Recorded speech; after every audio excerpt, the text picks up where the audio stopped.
All right, here we go. Welcome back for another round of Stat 2602, folks. So today we are going to be finishing up the second module. And then the next week I'm going to have all of module 3 and 4 coming out very, very quickly. Mainly just because it's going to give you the opportunity, if you want to kind of get ahead on things, you're more than welcome to do so. Um, but yeah, that's the kind of game plan here. So what we're going to be focusing on today is residual analysis and outlier detection. So what we looked at beforehand was just in terms of the model building. So we started at, well, what variables can we put into our model? Do we have multicollinearity? So do we have variables that basically give the same bits of information? And how do we deal with that? And then we looked at different metrics and ways in which we could kind of automate the process at the end of the day. So now what we're really looking to do is that kind of model correctness. So the original assumptions that we needed to make about the model, this is where we're going to start to deal with those and where potentially problematic things that come into play. So these are with our outliers. How do we deal with that? So let's jump into this.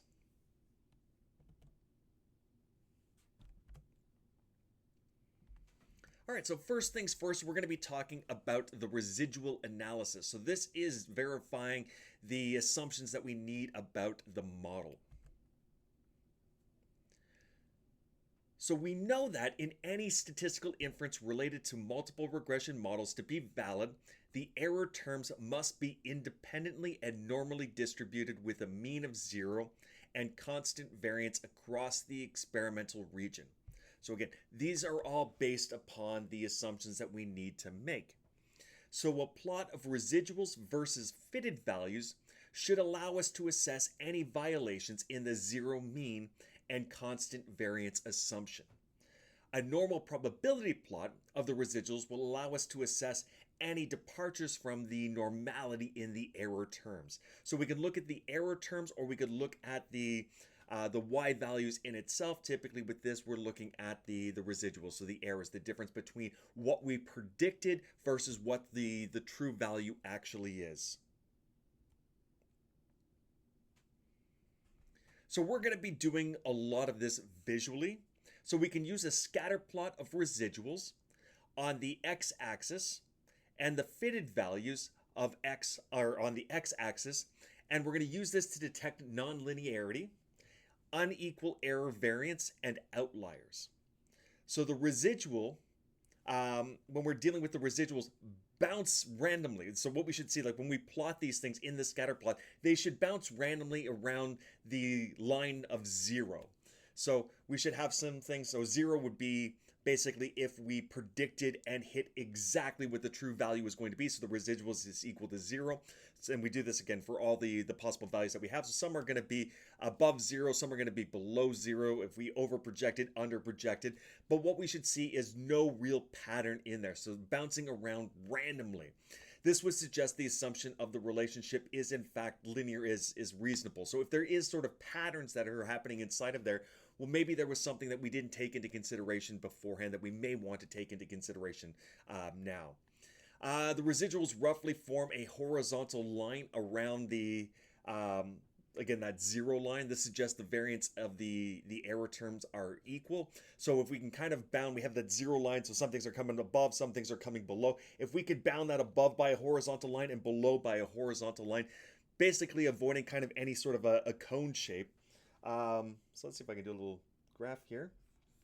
And I did fix it this time, so I'm actually able to write on my screen here. So if I were to have something, and let's say this is my 0 line, if I have something that looks like this, where a lot of my points kind of grow as x grows, what we're looking at there is the difference in residual. So that variance that happens at the very beginning is very, very small. Everything's really close to 0 at that point in time. But as we get farther along x, what we see is a lot more variance that's happening inside of here. So this kind of tells us that we don't have that constant variance. Where on the other hand, if I had something that looked like something like this, where again I can bound it. Now let's see if I can change up colors here. I can. Let's go. There was a color I can't remember now that we did not want to use. Let's just go with No, I'm already using red. I don't want to choose red. Let's go black. So if I can bound this above and I can bound this below, again with a horizontal line, so anything that's not really a cone sort of shape there, cone sort of shape there. So it could start small, go big, or start big, go small. When I can bound it by these two horizontal lines, then basically I can make the assumption that I do have that constant variance of the error terms. No residual stands out from the basic random pattern of residuals. So if we're looking for specifically outliers, kind of points that just don't seem to make a lot of sense. So it could be too far along in my x-axis where everything might be grouped over here, but I have a value over here. Or I might have values along my y that are kind of down here, but I have one that's up here, one that's really low, sort of down here. There we go, just trying to make sure I'm still seen on the screen. But that would kind of indicate something that's outside of what we are typically seeing. So this is something that would be potentially considered an outlier. Again, we may not have defined that yet, or we haven't in this course. It might have been defined in the first DICE course that you did, the 2601. If not, we will be formally defining that in just a couple of slides here. So again, the scatter plot tells us these three things. So again, that normality, making sure that kind of things bounce around randomly, that there's no real pattern that's happening there. That constant variance, again, if we can bound it above, below by a horizontal line, and nothing stands out, meaning we don't have any outliers. Again, all of that is done with a scatter plot. Now, in terms of being able to test normality, a normal plot of residuals or a histogram could be used. So a normal plot should have a straight line appearance. And I'll show you exactly what I mean. Basically, what we're going to be doing is we're going to be looking at the residuals and how they are distributed, and we're going to be looking at a normal distribution again, so we know exactly how that's distributed. And if these two things do line up, then what we say is that it's relatively normal. So kind of like we're plotting them against each other. So it should fall on a straight line if it's perfectly normally distributed, or there should be some level of variance that's going to happen inside of there. But again, we can also look at a histogram, and if it's bell-shaped, symmetric, about 0, then again, we're good to go on that one. So still jumping to the exercises that we did last time, so the models that we came up with. So one of the models that we came up with, again, remember we were trying to predict sales. This was based upon 8 predictor variables.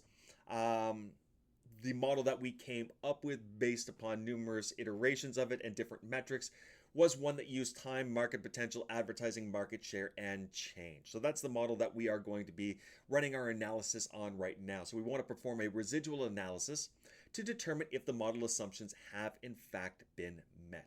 So we're going to do this inside of R, so let's jump over to there.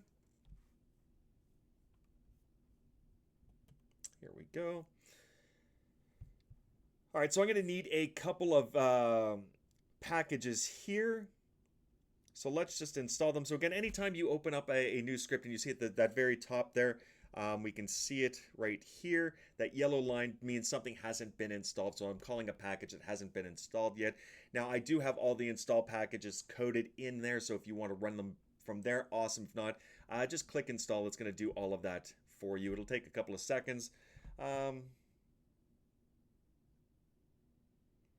to download, has to install them. Away we go from there. And it looks like we're good to go. Excellent.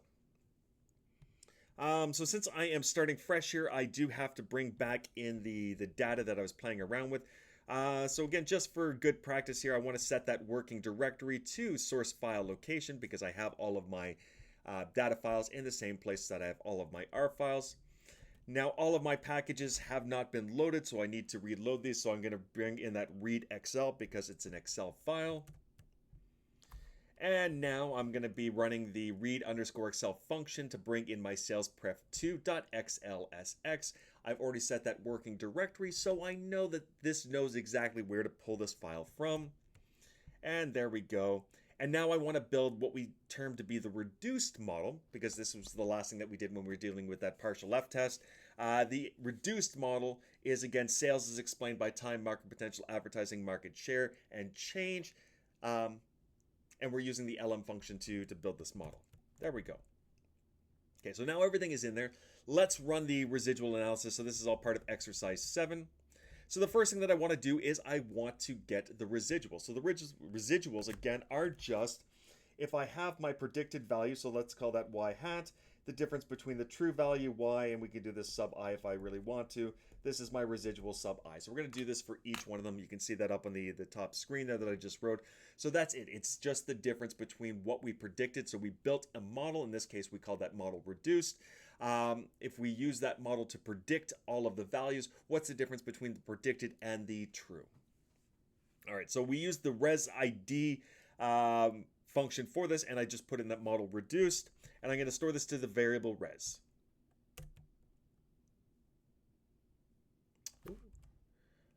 That's not what I wanted to do there. I'm on the wrong thing. All right, over to here.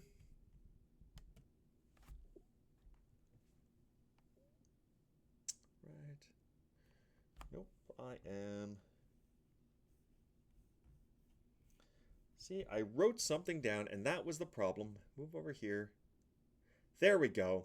And then when I started to click on things, then it changed up that screen. What I wanted to be doing is I wanted to be on my RStudio. So let's run this. Okay, so resID, now I've got that in there. So that's got all of my residuals. So some are going to be positive, some are going to be negative, depending on, again, did we over-predict versus under-predict. Now I want just a list of all the fitted values. So what I mean by this is, what are all the predicted values? So we use this in terms of getting the residuals, but now we want a vector specifically with these in there. So the residuals, these are going to be on my y-axis.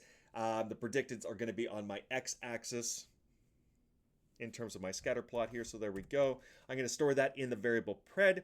And now I'm just going to use the plot function. I'm not going to use ggplot. Just simple plot function will be fine for this. So on my x is, again, the predicted residuals are going to be on my y. And we can see the graph just appeared there in the bottom right. And I'm going to add that line, that 0 line in there.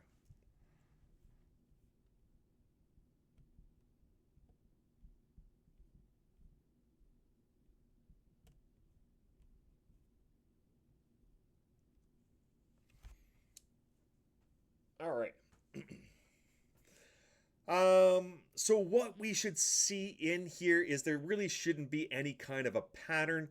And by the look of it, it does kind of bounce up and down around that 0 line kind of randomly. So there doesn't really appear to be any sort of pattern that's inside of there that we can kind of see. So in terms of linearity, yeah, that seems to make a little bit of sense there. In terms of being able to bound above and below, so for looking at the constant variance, we're not starting off with anything that's kind of cone shape where, I can build my cone out here where a lot of the variance at the very beginning is kind of small, then grows. It seems to be fairly constant overall.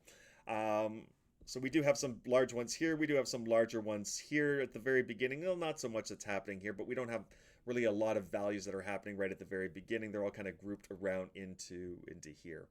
But in terms of constant variance, yeah, just from a visual standpoint, this seems to make sense that we can assume constant variance. And in terms of outliers, here we're looking for kind of really extreme values in terms of my x or really extreme values in terms of my y. And I'm just not seeing that. Maybe with x, maybe this one here might be considered an outlier, but even then still, we do have some things around that 5,000 mark. So it's not really clear that on its own would be an outlier, at least in terms of the x value. In terms of the y value, everything kind of seems to be fairly grouped in between the 600 to negative 600 sort of range. So I don't really expect to see anything in terms of outliers here. So in that, yeah, I think that's fairly half decent. Now I did have this test function in here where I'm using the LM test. Oops, bring that in from the library.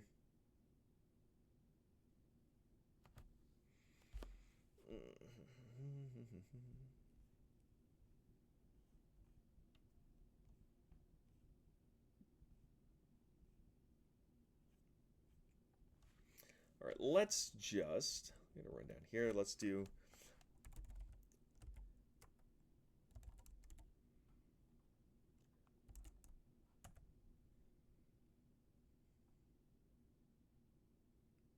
oh, wait, no, I want help.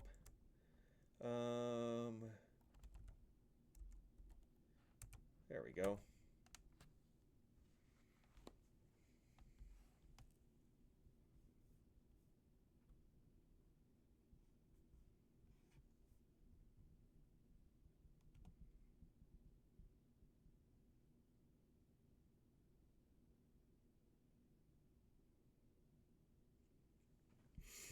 All right, so um, basically what we have here in terms of that constant variance, and that's really what we are kind of looking for. Um,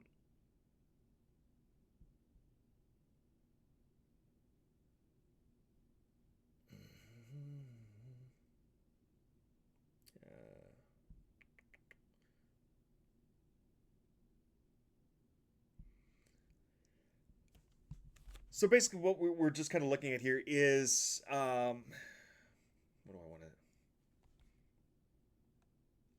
how do I want to say this correctly? Not correctly. How do I want to explain this well? You don't really need to focus too much on this one, or really even at all. We do a visual representation of all of this.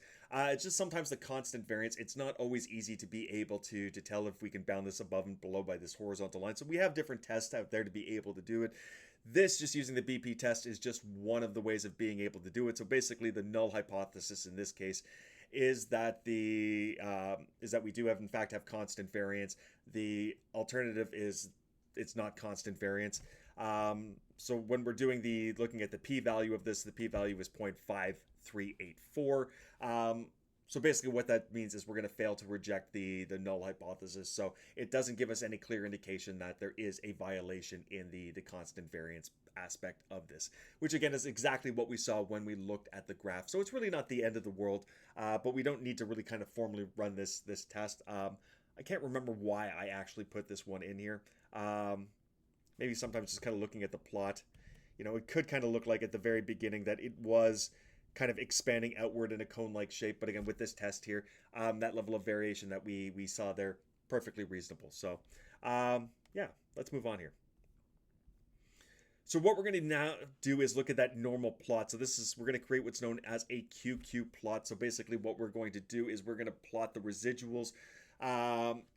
Kind of think of it like a scatter plot. So the residuals versus how a normal distribution should actually look. And if these two things line up, so if the distribution of the residuals matches the distribution or a normal distribution, what we should see is this should all fall relatively on a straight line. So I'm going to use the QQ norm function to be able to do this. The residuals are what I'm plugging in here. And let's put in that QQ line. So if it were to match this perfectly, this is what we should potentially see. Everything should fall on the line. So there is a little bit of variance that is happening inside of here. This could be because we don't have a huge amount of data points to begin with. But again, just based upon this, it does look like everything falls relatively along the lines of a normal distribution. So I'd be relatively happy with that. If we also put this through a histogram. Again, not perfectly normally distributed, but we do kind of have that sort of bell shape that's happening inside of here. We do have some values that are kind of high over here. But again, overall, fairly half decent in terms of a normal distribution. So I would be fine with all of this. Now we also have, there's another test in here. So the Shapiro test, let's do the help on that one. Whoops, help.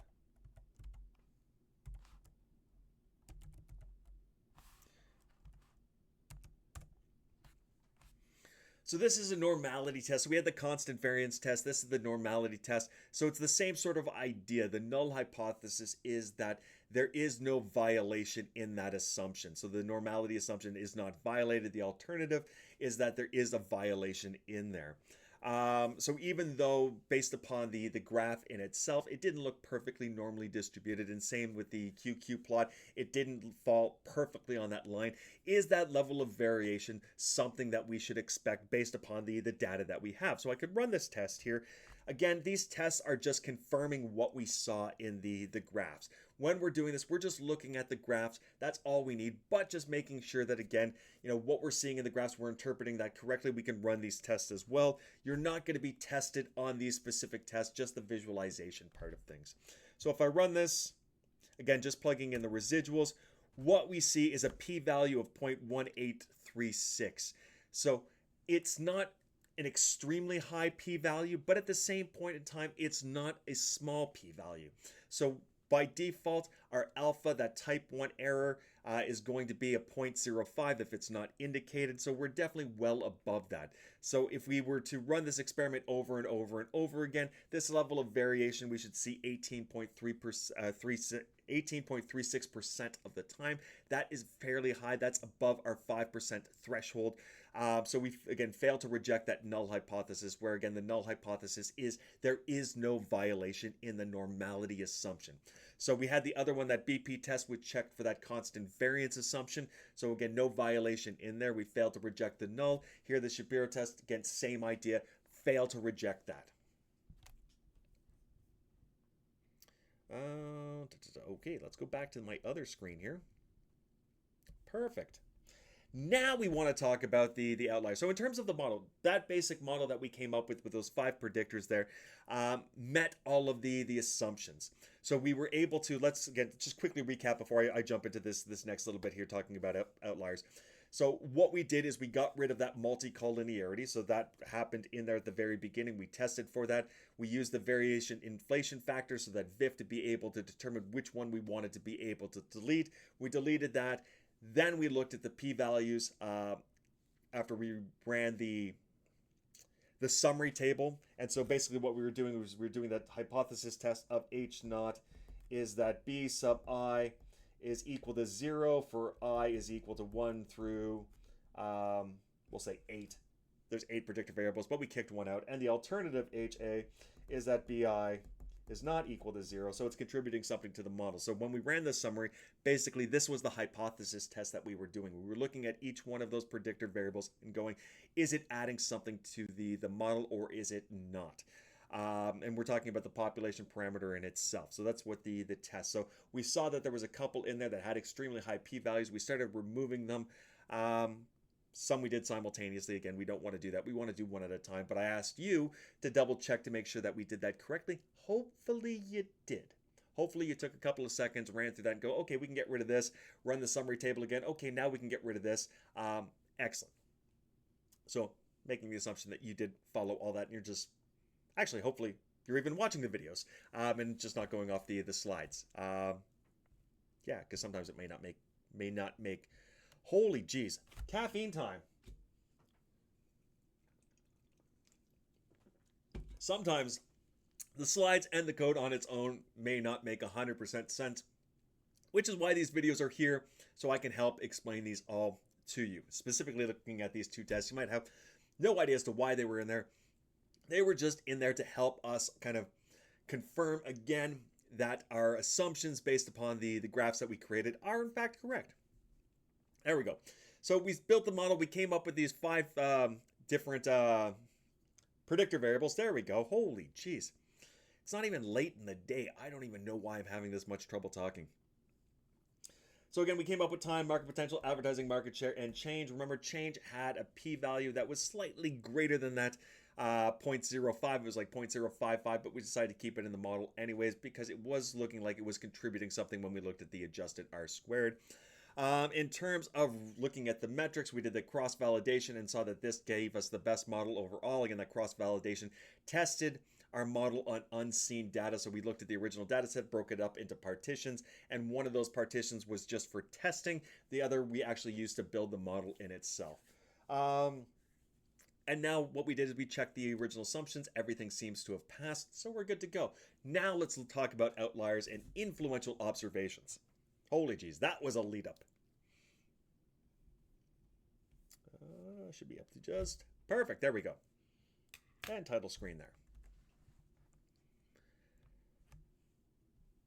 All right, let's just, where did my mouse go? Always losing my mouse. There we go. All right, so outliers first. So an observation that is well separated from the rest of the data is referred to as an outlier. Now, it may not be because this is wrong or anything else along those lines. This may be a true value, but it's something that we do want to, in fact, keep in mind. So an observation can be an outlier with respect to our dependent variable y, so our response variable, and or, so it can be to both, and or any independent variable. All right, so outliers can cause or can be caused by various factors. Now, this can include things such as measurement errors, data entry errors, or a genuine extreme value in the data. So if we look at the first two, measurement error or data entry error, if we can't fix this based upon what we already have, well, measurement error, there's really not much in a way we'd be able to fix that. But if we entered the data incorrectly or someone entered the data incorrectly, we could potentially correct it there. But if we can't correct it there, then this is probably something that we can just get rid of because there's an error inside of that. But if this is a genuine extreme value in the data, then we may not want to get rid of it. We may want to better understand it, which we'll be talking about in just a few slides throughout these examples here, basically towards the end of this lecture. So it's important to identify outliers because outliers can have adverse effects on the regression analysis and thus are candidates for removal from the data set. So they can affect it in a couple of different ways. Again, we'll be seeing that in just a second, but it is something we definitely want to keep in mind. So don't always make the assumption that we should get rid of it. It's something that we do want to keep in mind. But same with that multicollinearity, we don't want to remove things automatically because there might be something behind it that we need, and removing it would weaken the overall. It may make the model look so much nicer, but the overall interpretation of everything along those lines different. Okay. Next screen. Perfect. So that was outliers. Now let's talk about influential observations. So these could potentially be outliers, but not necessarily. So an outlier would have, an outlier that would cause some, holy jeez, let's try reading today. So an influential observation, I will get this right or we'll repeat this over and over and over again. And now you're probably thinking, why does he not edit these videos? Because it takes too long to be able to do. And I just want to make sure I'm getting the message out to you folks. So an outlier that would cause some aspect of the regression analysis to change substantially if it were to be removed from the data set is referred to as an influential observation. There we go. These points may or may not be outliers. They can be extreme values in the predictors or the independent variables here, or the response variables of the dependent variable that strongly affects the fit of the model and its predictions. So we kind of have a visual representation of that here. So I have this, let's see if I go over to this other screen. Am I here? Perfect. I have this one value, which we already have circled. Come on, let's go pen. There we go. Already kind of have circled there. And we're pointing out that this is an influential observation. Well, what does this do? Well, it dramatically affects the model. So what we're trying to do is, here's the data that we have. So all of this here, we're trying to do a line of best fit. So if we were to remove this one value, well, our line of best fit would look something along the lines of this, which I have actually over here in this screen. And it would look like it would fit the data really, really well. But what's happening here, and part of the whole idea of this line of best fit, is we're trying to minimize the residual error that we get. So I have this one observation that's really kind of extreme here, not really in terms of my x, a little bit in terms of my x, but it's definitely extreme in terms of my y value because everything looks like it's heading in this sort of direction, and I have just this one point that's kind of off to the side here. So what do we do in this, or what happens with the model in this case? So instead of having a line of best fit that kind of looks like it's going in this direction, because it's trying to minimize that residual error, it's gonna tweak down there. So it's not going to fit the data as well. So in terms of predicting the vast majority of things, it's going to take kind of an extreme shift from that just to minimize the amount of error that's from here to here. But if we were to remove that, well, look how good the fit is now. So it gives us a different model, and it kind of hinders the ability to predict based upon that. I shouldn't say hinder, but hinder just seems like a good word right now.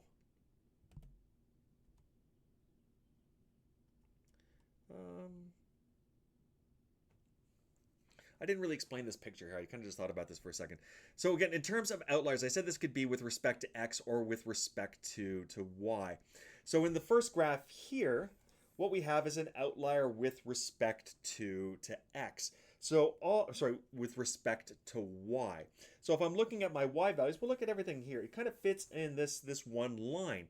But we have this one value that's all the way up here. So in terms of the range of x, my x values start here and somewhere in here. So it's definitely within the range of acceptable x values. But if we're looking at, well, how does this fit with the rest of the data? Well, my data values go along this line here. So this one's kind of separated from that. So I might consider this to be an outlier with respect to y.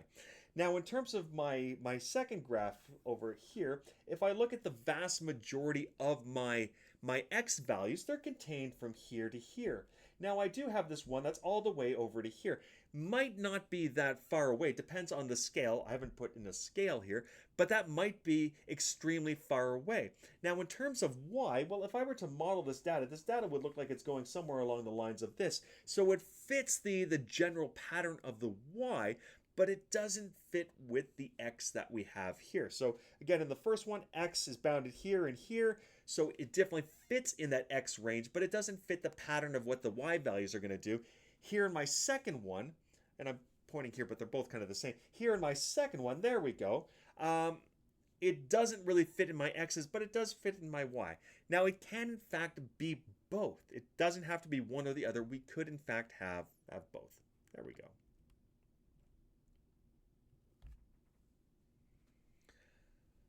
All right, so let's start off with a new example here. So this is exercise number 8. So in order to assess the labor needs of hospitals in a specific region, a random sample of 17 hospitals were chosen. For each hospital, the following variables were gathered. Now this is all stored in your hosplab3.xlsx. So of course we're going to need that read_Excel function to bring this in. So I have a y value, my response value. This is going to be my monthly labor hours required. My 3 predictor variables, x1 through x3, are x1 is going to be the monthly x-ray exposures. So how many x-rays were taken over that span of a month. x2 will be the monthly occupied bed days. And x3 is going to be the average length of a patient's stay. So we're using these 3 things, the number of x-rays being done, the number of beds being occupied, and what is the average length of a patient's stay to predict the monthly labor hours required for a given hospital. So 2 things we want to do here. Part A, we want to build a linear regression model to fit this data. And then we want to use the residuals versus fitted to determine if there is any potential outlier. So we're going to get those kind of like the plots that we had just a couple of seconds ago. And based upon those, we're going to try and see, is there a violation that's happening here? Is it a violation with respect to X? Is it a violation with respect to Y? Or even both? And then we're going to look at different metrics for being able to assess these things, not just from the pictures, but also verify that okay, this is far enough away that it is potentially an outlier here. All right.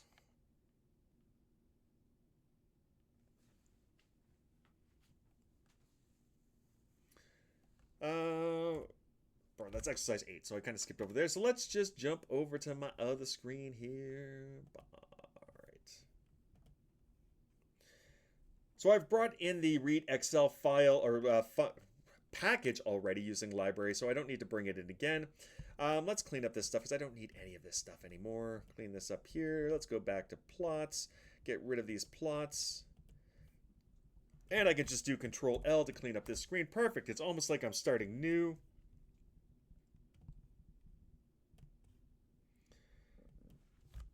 So bring in the data. I'm going to store this in host data. That's my variable name. And let's print this all to screen. So if we see up in the global environments up in the top right corner, this is a data frame that has 17 observations in 5 variables. Why 5 variables? There's only 3 predictors, 1 response. Let's take a quick look at this. So if I just run the name of the variable again, it's going to print out that data frame for me. And what do I notice here? Going to the top of my console. That first column, it just kind of orders the hospital. So I have hospital 1, 2, 3, 4, 5, 6, 7. This just includes or just basically is the position or the row in the data frame. So that first column really doesn't do anything for us whatsoever. But the second, third, fourth, and fifth do. So we have hours, which is what we're trying to predict. So that's in the second column. Then we have x-rays, bed days, and length. Those are our three predictors. All right, so let's build our model. This is part A. I'm going to call this HOSP model, and we're using the LM function. We're going to say hours, because that is our second column here, is explained by x-ray, bed days, and length. And again, we're using that HOSP data frame. So that goes for our data variable. And let's just do the summary of this.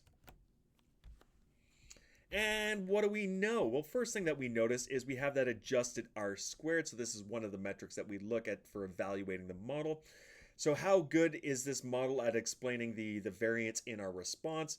So 98.78% of the variation that we see in the response is explained by the model. Awesome. That's pretty high. Let's look at each of our predictor variables. So we have x-ray, bed length, or bed days, and length. So I can do this at the top screen here. So this is where we kind of run that hypothesis test. It didn't ask us to do it, but again, something that we always kind of want to keep in our mind. So what am I testing for here? I'm doing H naught. This is my BI is equal to 0, where I is equal to 1 through 3, versus the alternative, BI is not equal to 0. And again, same I in that case. So all we're simply saying is the population parameter for this. So we have the estimates. The estimates are in the console right over there. My screen's over here. Again, it's over here in the visual side of things. I have my estimates, but is the true population parameter equal to 0, meaning that it's actually adding nothing to the model, versus the alternative that it is adding something to the model. Could be positive, could be negative, doesn't really matter. It's one of those. And I do notice that my x-ray bed days, these are, x-ray is 0.05299. So that's incredibly close to 0. So that might give us some reason to be a little bit concerned. Is the true population parameter 0? Let's do the test. So if I were to test this, just looking at the p-values, where's my mouse? Here we go. For x-ray, I have a p-value of 0.0205. So based upon an alpha of 0.05, we would reject the null hypothesis and accept the alternative. So this is adding something to the model. Bed days, 4.12 e to the negative 7. So shifting that decimal spots to the left 7 times. Incredibly small value, incredibly significant. So again, reject the null hypothesis, accept the alternative, adding something to the model. Now length, okay, this is where we want to be a little bit careful here. Phone keeps going off, but it's nothing important. Always these distractions going on in these videos. So this is 0.0563. So we would fail to reject the null hypothesis here. But again, it's very, very close. We could test basically building a second model here, remove length from there and see kind of what happens. Are we getting a better adjusted R squared or not? But again, at this point in time, it's still very, very close. So I'd probably leave it in, kind of like we did with the change last time in that model. All right, so moving on to the second part, we've built the model. Now what we want is the fitted and the residuals. So using that fitted function and the resID function, as we did beforehand to the HOSP model, let's plot this. Let's put that 0 line in there. Now, I'm not checking for any of my assumptions at this point in time. All I'm doing is looking at my outliers here. Now, notice in this screen, well, actually, I can't do this with this because that is the wrong thing to be using. I'll have to use my mouse for this one. So when we're looking below that 0 line, we're around the minus 500. Positive 500 is over here, which it looks like the vast majority of things are kind of contained in there. But we do have this one observation here that's just above that 1,500 mark. That doesn't seem to fit in terms of my other outliers my other points inside of here. So this one, I might consider this to be an outlier with respect to y. Why with respect to y when I'm talking about residuals? Well, again, residuals is just the error. So this is telling me this one observation here has an extremely high error. So it might be above, it might be below that best fitted line that we have, or the line of best fit. But it's extremely far away from that. So if I have my line of best fit here, it might be a point that's all the way down here, a point that's all the way up here. There we go. But it's definitely throwing off the data with respect to y. Now, in terms of with respect to x, well, the vast majority of my values are in between 0 and, by the look of it, 5,000. So this actually might also be an outlier with respect to x. But past that 5,000 up to the 10,000, now we have three observations that are to the right of that. So they don't look like they're still within that negative 500 to 500 sort of range with the residuals. So it definitely falls into line with the rest of the values here. But in terms of my x values, these are kind of out there. So I would say this is an outlier with respect to y, might be an outlier with respect to x as well, but these are outliers with respect to x, not necessarily with respect to y. Okay. So that is the visual take on this. Now let's look at specific metrics that we can use to be able to determine if we were correct in this level of analysis. Switching up my screens. All right, so some diagnostic measures. In order to detect outliers and influential observations, I'm going to get this right one of these times in this lecture. For a fitted model, we consider the following diagnostic measures. So we're looking at three different things. Well, technically four, but two are kind of merged into one here. So the first thing that we are going to look at is leverage value. So this is going to look at outliers with respect to our independent variables. So that's outliers with respect to x. Then we're going to look at the studentized residuals, or the studentized deleted residuals, slightly different, and those are going to help us with outliers with respect to y. And then we're going to look at Cook's distance measure, which is going to help us determine whether or not we have influential observations. All right, so leverage values first. Leverage values are used to detect outliers with respect to the independent variables. So again, those are our x's.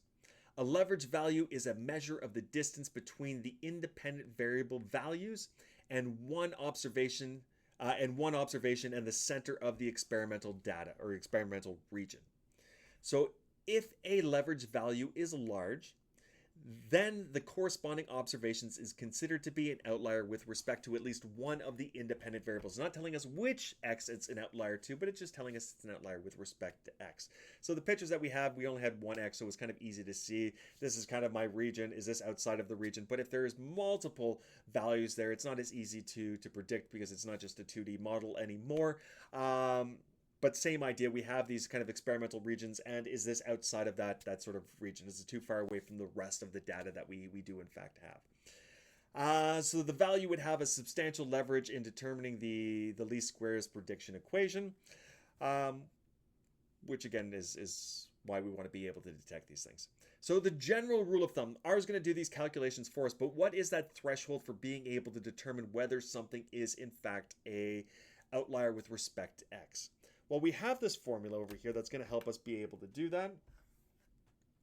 So the general rule is a leverage value is considered to be large if it's greater than twice the average of the leverage values. Okay, so what do we calculate here? So 2k plus 1, this is the number of predictors plus the intercept. So if we look at all of the different estimates, these are the total number of estimates that we do in fact have. So for the example that we had 3 predictors plus 1 estimate. So this would be equal to 3 plus 1, which would give us 4. So 2 times that, and we're dividing out by the number of observations that we have. So we have n observations in this case. So what is our leverage, or what is our value here that we are going to consider to be too high? So I've done that calculation here. I've called that leverage outlier.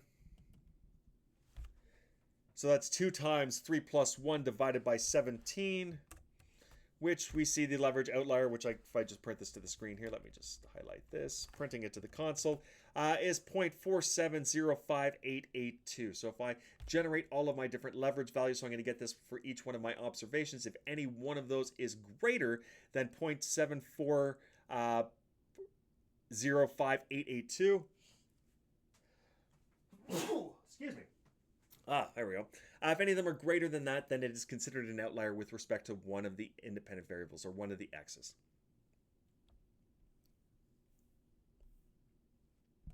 No, just not change over my screen. So exercise 9 is just saying that we want to be able to calculate the leverage value. So we're going to do this inside of R, which is why I didn't change the screens here. There we go. So in order to calculate the leverage values, what I'm going to use is the function hat values, and I'm just going to put my model in there. So again, it's the Haas model, is my input, hat values is my leverage values calculator. And I'm going to store this in the variable called leverage, and I'm actually going to build a data frame from this. So I'm using the data.frame function. My first column and my only column here is going to be called leverage, and inside of that column is just going to be the leverage values. I'm going to call this data frame lev values. You'll see why at the end of the day I'm putting all of these things into data frames. For now, it's just easy to be able to visualize all this stuff. So if I round this to 3 decimal places, here we go. Oops. There we go. So all the values in there. If I want to quickly determine which ones are above that threshold, remember I've already calculated what my cutoff point is going to be. So if it's greater than or equal to this, then it's considered to be a leverage value. So I call that lev outlier. So what I'm going to do now is I'm going to look at, well, I'm going to use the which function here. And what the which function does is it's going to take in, it's going to point out in my data frame here which columns specifically violate this threshold. So I'm saying, let's look at the column in lev value. So this is my data frame. I want to look at the column leverage, which is my first and only column, and I'm asking which values are greater than or equal to that lev outlier. And this drop is equal to F. Now, basically what I'm doing here is I want to make sure the output of this is still going to be a data frame. Because there is only one column, what this would naturally do is try to spit out a vector. I want this as a data frame. So drop equals F means I'm not dropping the dimensionality of this. I want this to be kept as a data frame, not just spitting out a vector for me. So again, all this is doing here is it's asking, so I'm calling lev values. I have my square brackets, which means I want to pick specific rows and specific columns. This which function is telling me which rows in that data frame meet this criteria. I want all the columns and I don't want to drop anything. So I want to keep it as a data frame. There we go. A lot in that explanation. So it's telling me 15, 16, and 17 violate this assumption, which is exactly what I have here. These 3 are outliers with respect to x, which is exactly what we saw in the, or I'm pointing to the picture here, or using my mouse for the picture here, but this is exactly what we got from this. Now, I said this might be an outlier with respect to x, but based upon this threshold, it's actually not. So it's still relatively close here, but these 3 definitely are. Now let's change up my other screen.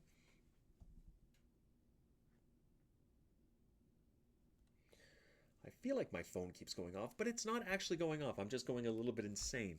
But that's because it's coming towards the end of the summer term, I guess, or something close to that. Well, we actually still have a fair amount left to go here. Where's my stuff? There we go. So that was exercise 9. So now we want to look at outliers with respect to Y. There we go. Outliers with respect to Y. All right, so we're going to look at studentized residuals and studentized deleted residuals. So slightly different. So studentized residuals are used to detect outliers with respect to the dependent variable. So that's our response. Studentized residuals are computed by dividing each of the residuals by S. So that is our standard error. So studentized residuals calculated by dividing the residual by an estimate of its standard deviation. So the standard deviation for each residual is computed with the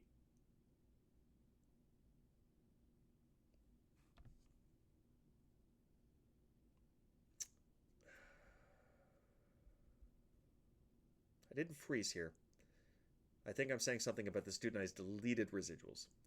Yeah, here we're just dividing up by the standard error for each one of the standard deviation for each one. There we go.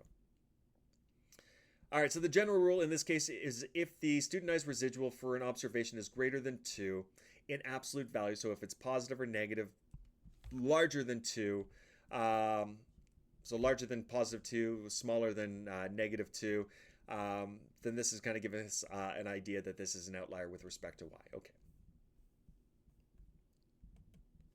So a slight twist to this is the studentized, or sorry, let's jump over here. So that's exercise 10 as we want to go through this. I'm going to put these two exercises together here. Yeah. Let's skip over exercise 10. We'll do this in the together with exercise 11. Let's just talk about studentized deleted residuals. All right, so studentized deleted residuals are an alternative measure. I don't know why this talking is so hard today. Hopefully my other videos aren't this bad and I'm just kind of noticing it today worse than anything else. If my other videos are like that, I apologize. Not really, but let's pretend. All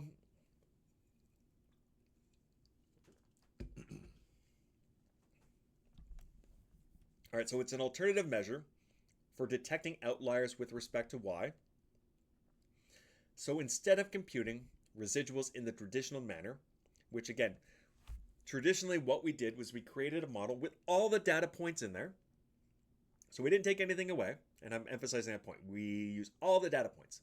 We've built the model, and with that model we have all of our predicted values. And we ask what's the difference between each predicted value and its true value. That gives us the residuals, but now we're computing them in a slightly different way.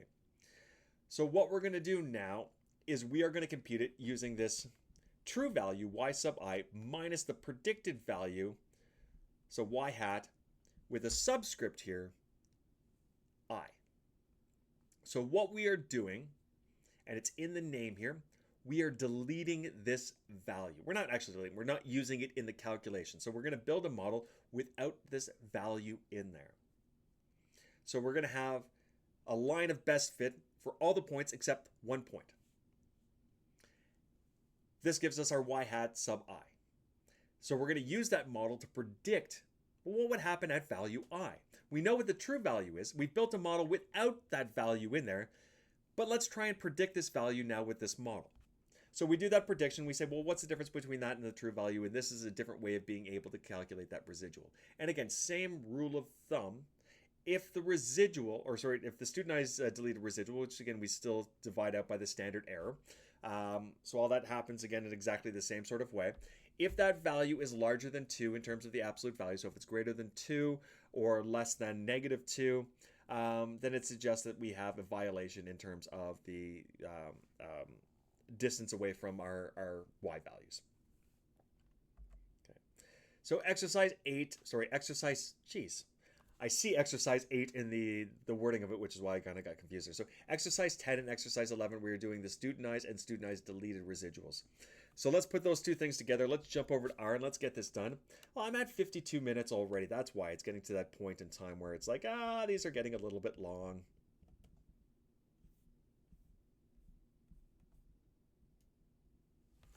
But I do have to say, for all of the other years that we've done these classes have been 1 3-hour block. Just imagine that one. How difficult that would be. Like, even at this point in time, I'm an hour into it, or almost an hour into it, I'm already having trouble talking. Picture 3 hours into this, even with a 15-minute break inside of there, still. I know it's hard for me, it would be hard for you folks to be able to do. But thankfully, we don't have to do that. And this is all recorded, so you can pause it at any point in time and come back to it. So you don't even need to watch the whole value through, or the whole video through, the whole value. Jesus. But also the perk is that you can put this on like ×2 speed and listen to me sound like a chipmunk and watch the video that much faster. Yay. Hopefully you're not doing that. I would hate to hear what my voice sounds like through that. All right. So for exercise 10, I need the mass function or package now. I already have this installed, so I'm just going to call this from the library. There we go. All right, so same idea. I'm creating a data frame. I'm going to call this data frame stud_resids.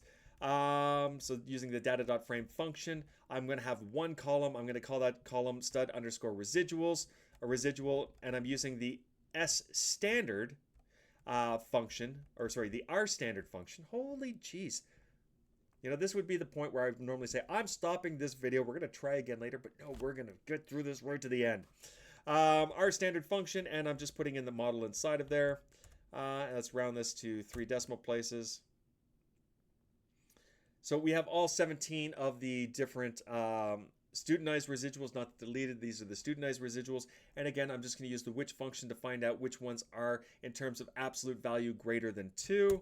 And it's telling me 14, which just happens to be this observation here, which we already thought was an outlier with respect to y. It is an outlier with respect to y.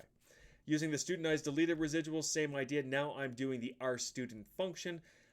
Still building a data frame. Again, I'm going to quickly go through this one, rounded to 3 decimal places, using the which function to find out which one is above 2 in absolute value, and it's still 14. Okay, so this tells us 14 is an outlier with respect to y. 15, 16, and 17 are outliers with respect to x. Okay, so what does this mean? Well, at this point in time, absolutely nothing. We'll talk about that in just a second. But let's talk about, lastly, a metric for being able to deal with leverage values, or observations that are influential observations. There we go, not leverage values.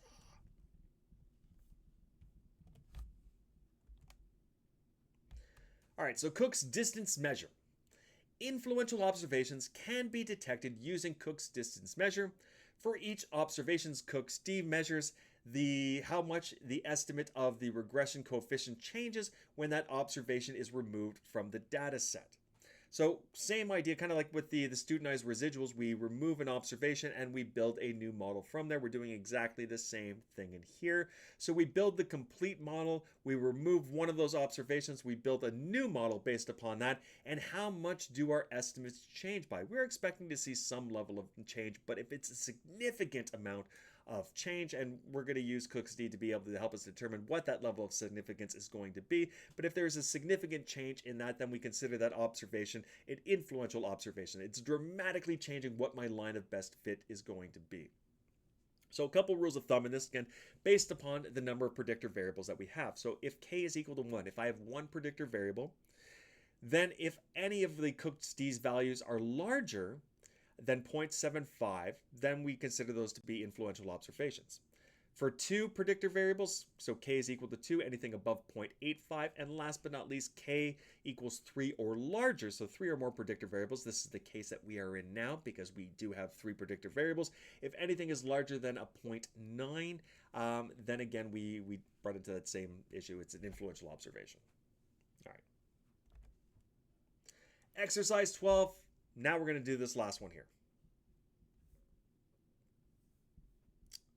Switching up my screens. Here we go.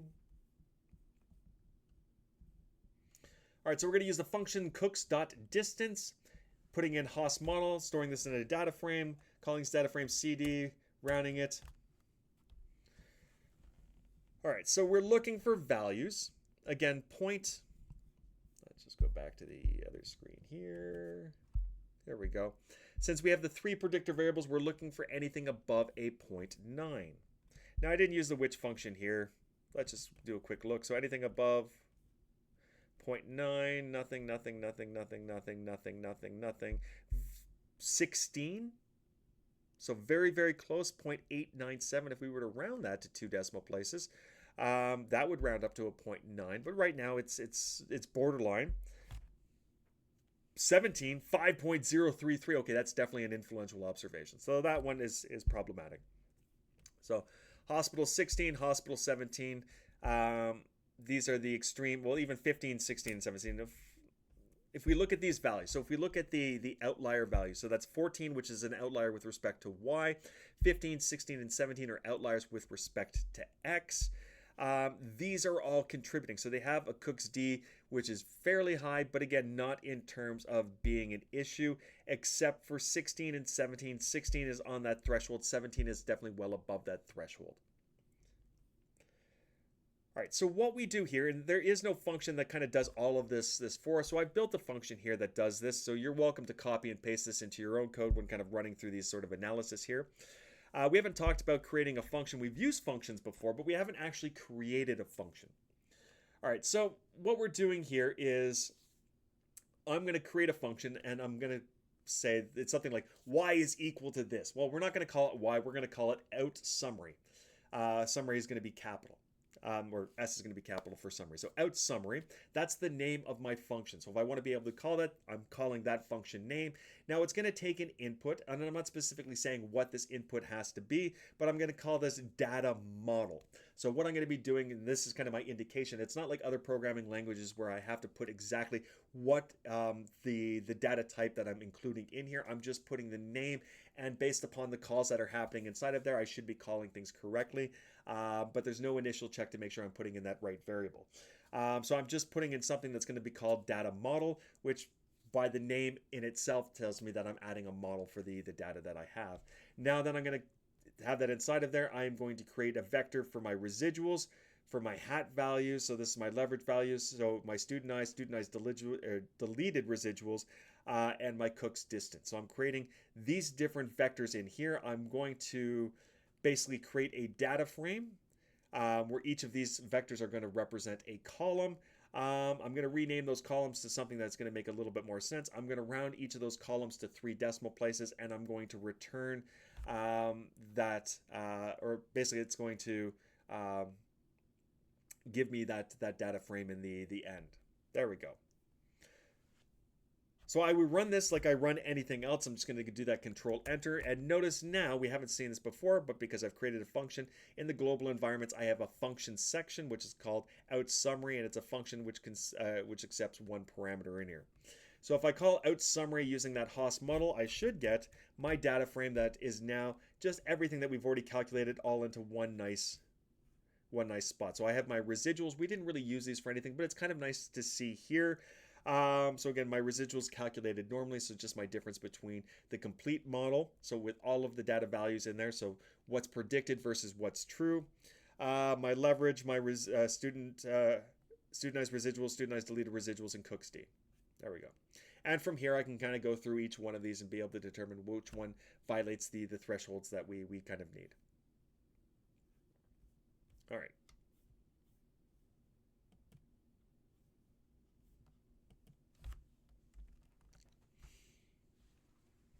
So we've done exercise 12. So just a couple of comments here, and we're almost at the very end. So one of the things, as I said before, do not automatically remove outliers and influential points from your data set. First, we want to ask the question, was the data recorded correctly?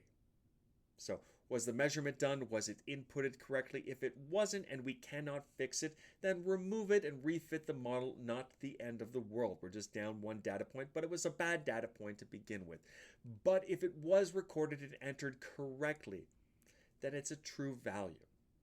Now is where we want to be able to understand this. So if the observation corresponds to a situation you do not wish to model, you may remove it and refit the model.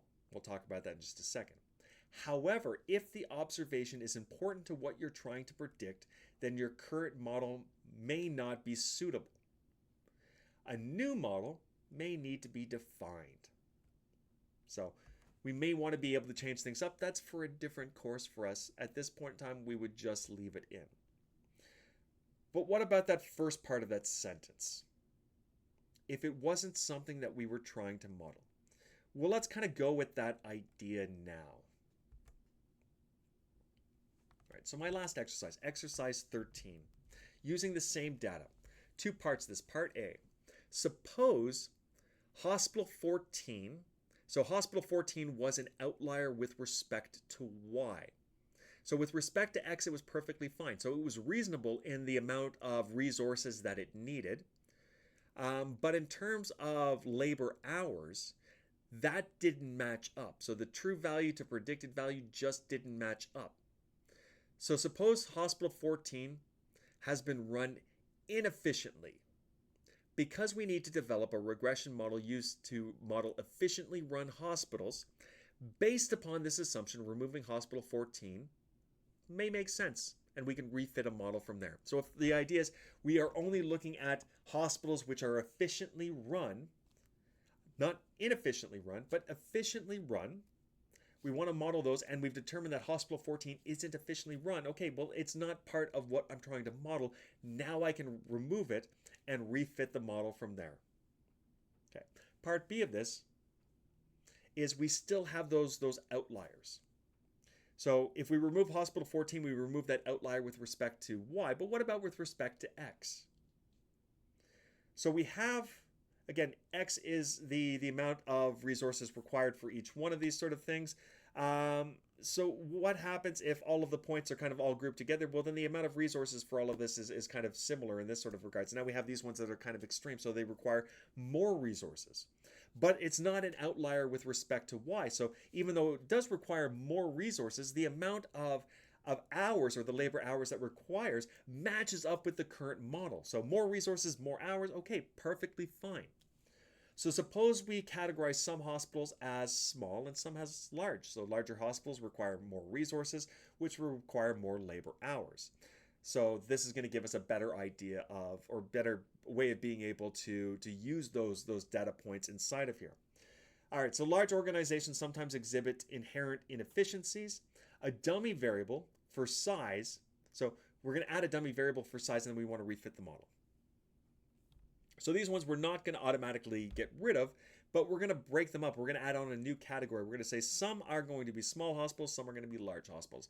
But hospital 14, that outlier with respect to y, we're going to say this is an inefficient hospital. It should just go to begin with. All right, let's go over to R here.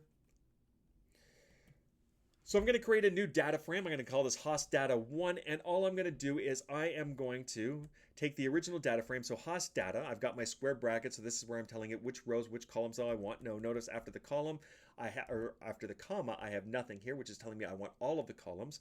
But I have a negative here, which tells me I don't want column 14. So it's going to remove column 14, or sorry, row 14, which is that 14th hospital, the one that's an outlier with respect to y. So removing that.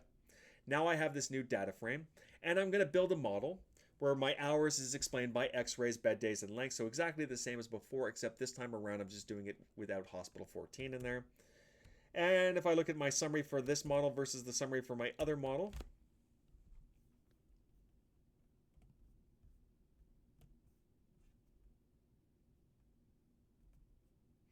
so my original HOS model, my adjusted R-squares was 0.9878. Now with that one hospital removed, I'm at 0.9952. So the adjusted R-squared has gone up, which means, again, that new point, or the adjusted, the adjusted R-squared has gone up. We haven't added a new predictor variable in there. That's perfectly fine. But in terms of the variation that we see in the response, 99.52% of that is explained by this model, where with this model, because we had that one outlier in there, had 98.78. So it's still, again, pretty high in terms of variation, but this one's obviously better than what it was beforehand.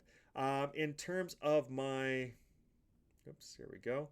In terms of my estimates, look at my estimates now.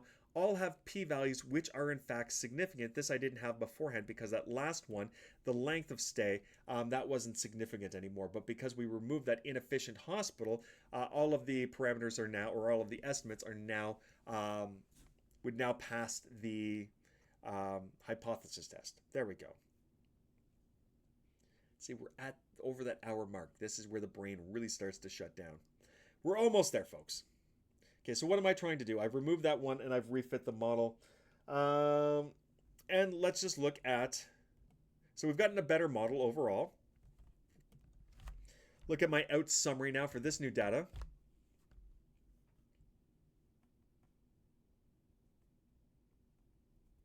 So if I look at my leverage values again,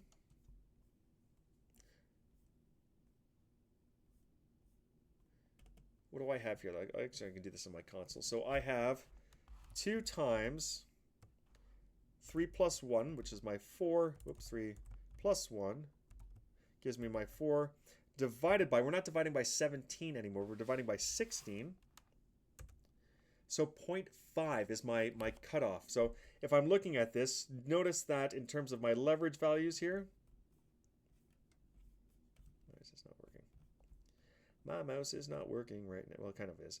The only ones are still 14, 15, 16. These are my original 3 outliers with respect to X that I had beforehand. They're still outliers with respect to X. That's not going to change if I delete one hospital, which is an outlier with respect to Y. Now, if I look at my outliers with respect to Y in terms of absolute values here, so I'm looking at my studentized residuals, studentized deleted residuals. Is there anything here that kind of stands out? I do have for hospital 12, it does fall into that range here. It's negative 2.22, and anything above the absolute value of 2 would be considered an outlier with respect to y. So hospital 12 is now something I want to keep into consideration. So remember, we have a new model and we have a new set of residuals based upon that model. So we have to re-examine all of this stuff. So we have now something that may be considered an outlier with respect to y, or very close to an outlier with respect to y in regards to this. Cook's D, again, same idea. Those last two are influential observations, so that doesn't change. Okay.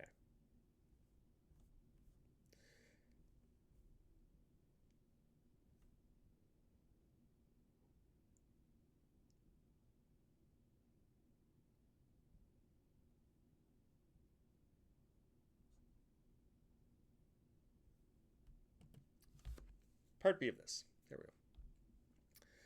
So what I'm going to do now is I'm going to create a data frame that's going to be called HOSData2, which I'm taking the original updated data frame, so with hospital 14 removed here, and I'm going to label some of these as being small, some of them is going to be labeled as large. If I print this to the screen,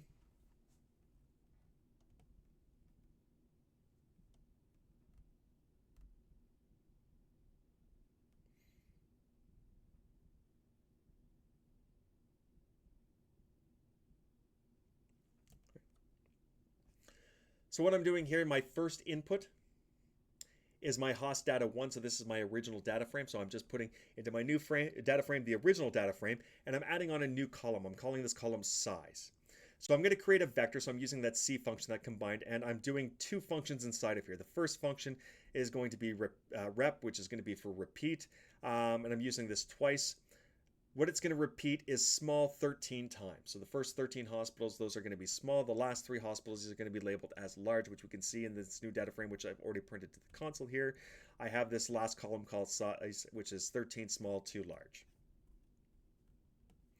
Now what I'm going to do is I'm going to make sure, because that last column is the only column that is non-numeric, I want to make sure that that is a categorical variable, and I want to be able to order these. So I want small to come first, large to come second. So I'm just using the factor function to be able to do this. So I've updated my data frame. I've updated that one column. And again, if I look at HOSData2,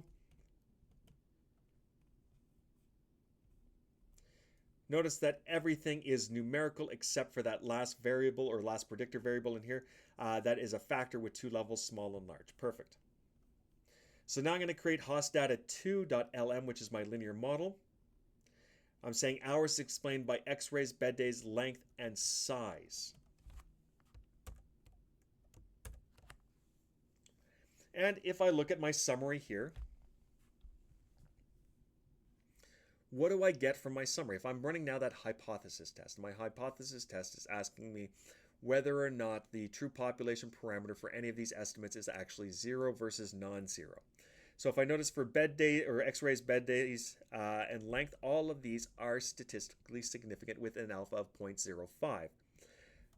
Size large, 0.08. So that's above the threshold. So I would fail to reject the null hypothesis. So in this case, the true population parameter for this could in fact be 0. I don't have enough evidence to suggest that it's not. So what is this telling me in terms of my model? Well, it's telling me that separating these two things is not really doing that great of a job. So what do I mean by that? I mean, like, if we were to graph this, and it's much more difficult to graph because I have multiple variables inside of here. But remember what happens if I include a dummy variable. So if I include a dummy variable, I have a reference line, which is my first line, and then I'm going to have lines that run parallel to this with just different intercepts. So for my reference level, if I were to go up a little bit, this could be where maybe this is my small hospitals, this is my large hospitals. But the problem is these are probably really too close together. And we saw this example beforehand. What happens when they're too close together? Well, it's telling me that increase going from a small to a large, we do see an increase of positive 1,803. But it's also telling us that it's not statistically significant. So can I really trust that this is doing something useful to us? Like, or what I should be saying actually is there a true difference between small to large. And in this case, well, statistically speaking, it's not significant enough to say that there is truly a difference between these two, even though the estimate is fairly large, that 1,803. Those are the additional hours that would be required. Statistically significant, it is not. So I may not want to add in that categorical variable. And even with adding that in, I can do my test here. And what I want to show you, so what I did here is I used a partial F-test. I used my complete model and my reduced model. So my complete model would include the categorical data, categorical variable size, and my reduced model doesn't include that in there. So the original three minus size, and this one contains size. Now, one thing to notice in here, and this is kind of what I wanted to point out, the p-value for this is 0.08096, which is exactly the same as the p-value here. Why are these two things the same? Because I'm only talking about the addition or subtraction of one variable. So really the partial F-test should be done when I'm dealing with more than one thing. But in this case, because I get the exact same outcome in the end, just kind of wanted to show you that one. There we go. And if I look at out summary, nothing really should change in here because, again, the same idea. Building this model, again, it's not really significantly or not statistically significant, so it shouldn't really change the outcome of anything that I have.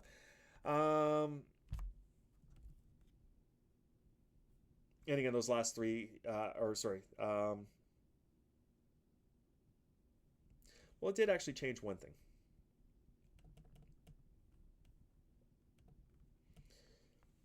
So I have my three predictor variables, or three or plus more predictor variables inside of here. Notice that only 14 and 15 now are considered influential observations. Holy jeez. Now it's going to be time to stop this one. We're right at that cusp. Hospital 16 is no longer an influential observation. Hospital 11 is an outlier with respect to Y. So some things do in fact change in here.